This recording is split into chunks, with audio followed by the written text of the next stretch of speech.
Subaru takes its best-selling model and makes it even better. I'm Jay, Steph's on vacation, and this is Modern Motoring. Welcome to the 2024 Subaru Crosstrek, all new for this generation. It does not look all new, but Subaru says it is. And yes, there are some new bits and pieces to it, but it is still a very familiar shape. If you're wondering where Steph is, she is still on her very long and exciting East Coast road trip. I think she's back in, I don't know, let's say 12 or 13 videos from now. So you're stuck with me. Subaru Crosstrek's done really well for the brand. In 2022, it was their top seller, amounting for about a third of the sales. And yes, there is a Wilderness Edition coming out later on in 2023. Starting with the outside, you get standard LED headlights and standard steering responsive headlights. Pretty good move for Subaru, and for something in the price point below $40,000. There's a new grille. They say it's frameless. It's okay, it doesn't really jump out at me, but it's part of their new design. And you have different size and different patterns for your rims. You can get 17s or you get 18s, trim dependent. Some will say it's a compact utility vehicle or a small SUV, and others will say, oh, just a hatchback that's lifted or on stilts. I call it a raised hatchback if I had to pick one. Yes, everything's a CUV or an SUV of different shapes and sizes, but this has more of that hatchback shape. I think 8.6 inches of ground clearance, which is 220 millimeters, I believe. Fun fact, the new Wilderness, from what I've seen, is supposed to get nearly 10 inches of ground clearance. If you've noticed lots of black cladding around the wheel arches in the front and the rear, well, that's all part of the plan for Subaru, because they want you to go outdoors and off-roading, well, off-roading light, and that extra cladding prevents any paint scratches to the body itself or the front or the rear. Overall, it's pretty hard to distinguish at first glance, maybe even second glance, that this 2024 is much different design-wise than the 2023. Take a third and fourth look and you'll see the differences and line them up side by side. And the biggest tell here are those C-shaped taillights. Those C-shaped taillights are on, I think, every Subaru as far as SUV goes. It's on the Ascent, it's on the Outback, it's on the Forester, and now it's here on the Crosstrek. So hooray for consistency in design. Moving on to the inside, the biggest differentiator here comes on the top three trims, the Touring, Onyx, and Limited. And that is the massive 11.6-inch infotainment screen, and it's in the WRX, it's in the Outback, and I'm sure it'll make its way into every single Subaru model over the next, let's say, year, maybe 2 years from now. Your entry-level trim, which is the Convenience, gets the 7-inch screen, where it's the dual screen setup. I've gone on about this enough, just a one-liner. It's a good system, but there's too much reliance on it, and the HVAC being part of that screen is just plain bad. Moving on to the instrument cluster, it's analog, the digital screen in the middle. It's 2024, and I don't know, it seems a little peculiar when there's other brands out there for lower priced vehicles that offer a fully digital instrument cluster. Moving on to the seats, they are all new for this generation and they are extremely comfortable.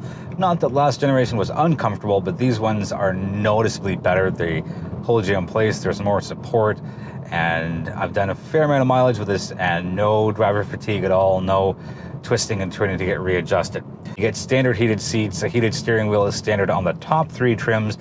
You get a decent amount of things on the Convenience trim, but it's not really all that much, and I think the volume seller is going to end up being the Onyx trim. Sunroof does come on the top two trims. I wish it came on the top three trims, giving buyers a little more choice, but that's just how the price ladder and trim ladder goes, and not just Subaru vehicles, and really all vehicles. But it really opens it up as far as brightness goes, and yes, there is a lighter colored headliner, and your A-pillars, that extra bit of light makes a huge difference.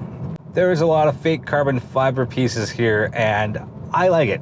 Some people may say, oh, it looks cheap and Subaru is trying to be something it's not. Oh, just leave them alone. I think it adds just enough. It's on the boot casing, it's on the dashboard, it's on the door panels, it's in a lot of places. And I think it's a nice, cool look. I don't have any problems with that at all. Wireless charging comes here on the top trim. Let's talk about the rear seat and then cargo.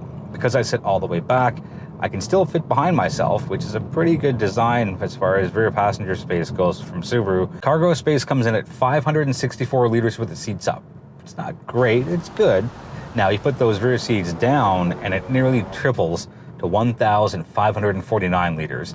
And that says to me that Subaru has taken a lot of care to make sure that the rear passengers have as much space as possible. Since we're in the rear of the vehicle, let's wrap up with towing figures.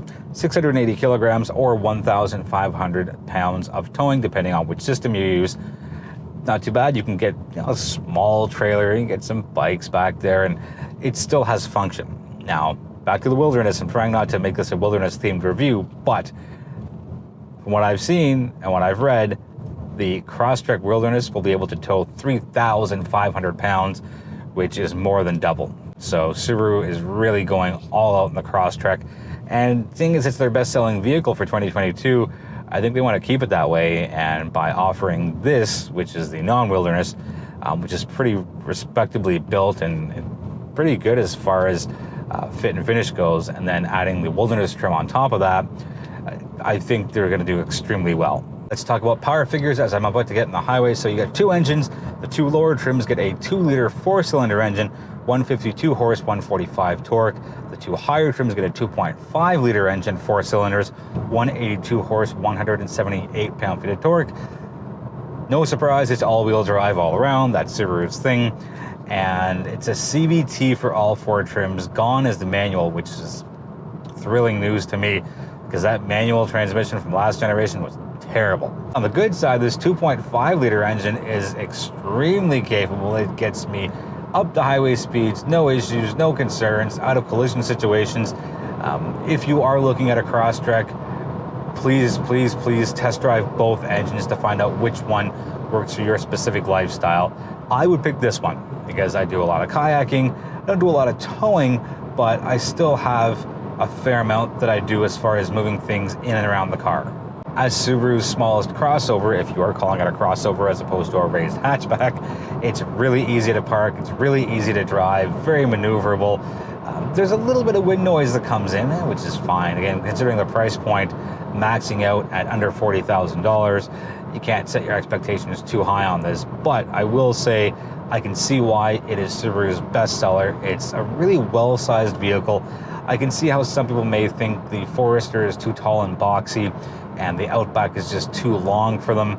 I can absolutely see the appeal of the Crosstrek. It's the right size for urban life. It can fit a lot of cargo. It's got plenty of pep and get up and go, and it's got good connectivity, well, good available connectivity.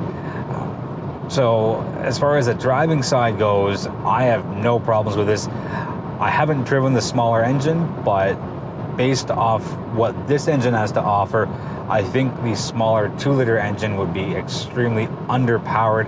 One thing I wish Subaru updated was their backup camera, because it is still as bad as ever, and it's there because it has to be by law, but it is really grainy. And all the advancement in cameras and technology and lenses, I really wish Subaru would up their game a little bit in the backup camera, because some people really depend on them. Yes, the Crosstrek drives really well in a straight line, and regarding twists and turns and cornering and handling, it also does fairly well. Now, you're not going to be whipping this thing around at 80, 90 kilometers an hour, but for regular city streets and the turns they have, as well as the big gradual 90-degree turns on the highways and maybe some of the back roads, Crosstrek does pretty well. Now, on this trim, you get the dual X mode, and on the other trims, you just get the regular X mode. It's a nice addition to have. Gives you a little bit of, not extra security, but gives you that extra bit of driving dynamics to help get you out of some possibly tricky situations. Let's call it that. Let's chat about fuel consumption. Now, a little disclaimer, as of recording, which is in late July, the Natural Resources Canada site does not have these figures. It doesn't have anything for any 2024 Subaru model, so I'm going off Subaru's website. The 2-liter engine on lower trims in liters per 100 kilometers gets 8.8 in the city and 7.1 on the highway. They didn't provide a blended total, but if I had to guess, the difference between 7.1 and 8.8, I'm going to call that 7.9 or even 8 even. You go up to the 2.5 and it is a tiny little increase. So it's 8.9 instead of 8.8, and it's 7.2 instead of 7.1. So going up to the larger engine with a lot more power is barely noticeable as far as a fuel penalty goes. We'll wrap up with pricing and competition. So pricing first. 4 trims. Convenience is $31,572. Touring is $34,772. Top two trims, which gets the bigger 2.5 liter engine, are the Onyx at $36,572, and then top trim, which is what we have here, being the Limited at a touch under $40,000, which is $39,572. I see there being two main competitors. One's way out there, pricing wise anyway, and one is really close. So the Jeep Compass for 2023 is mostly the same, but it has a much better engine. I see that as one of the strongest competitors to what we have here. It starts at $38,685, it looks like. Yeah, $38,685.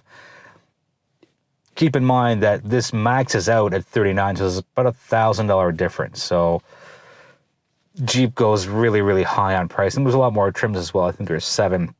And the Compass maxes out at $49,185. So I think capability-wise, it's a good competitor, but pricing-wise, it is just way out there. What I would put directly against this is the Kia Seltos. And I did about 4,000 kilometers last week in one. And if you get the all-wheel drive trim, it's a fair fight. Now, all-wheel drive starts at $32,833 for the Kia Seltos. And we max out at $41,033. So there's a small difference of about $1,500 between top trims for the Crosstrek and the Seltos. Seltos is a wonderful vehicle. It does a lot of things right. Digital dash, for example, better fit and finish. You can't really compete with Subaru's all-wheel drive system, but the Kia Seltos is no slouch in its own regard either. Secondary competitors include the HR-V, the Kona, and the Mazda CX-30. The 2024 Subaru Crosstrek has a lot going for it. Standard eyesight across the board, and when you're considering your starting price being around $30,000, that's a pretty big deal. You've got a really good fit and finish as far as looks go on the exterior, and I know it's really not that different than last year's, but still looks good. Much better interior this time around. I would lean towards the Limited trim because the seats are, I imagine, to be a lot more comfortable with leather as opposed to premium cloth. Although with cloth, the seats don't get nearly as hot as they do with leather. But make your own choices on that. Not really a big fan of their new infotainment system, but as far as the functional bits go, the steering, the drive, the quality, the available technology, setting aside the 11.6-inch screen, the very basic yet useful instrument cluster, I really like the Subaru Crosstrek. I like what they've done for 2024. I wish I had this for another week. There's a bunch of kayaking I want to do within a couple of hours of where I live. So maybe I'll ask Subaru if I can do a secondary loan, a very kayak and outdoorsy based loan with this. That's going to wrap it up for the 2024 Subaru Crosstrek. Thank you so much for watching. We really appreciate the support, and we'd love for you to join our social community. We are on all the major platforms, and we're on Twitter, but we're not active on Twitter. And we have a Threads account, so if you're into that new platform, take a look for us there. For both Steph and myself, we thank you for watching. We appreciate you, and we'll see you in the next video.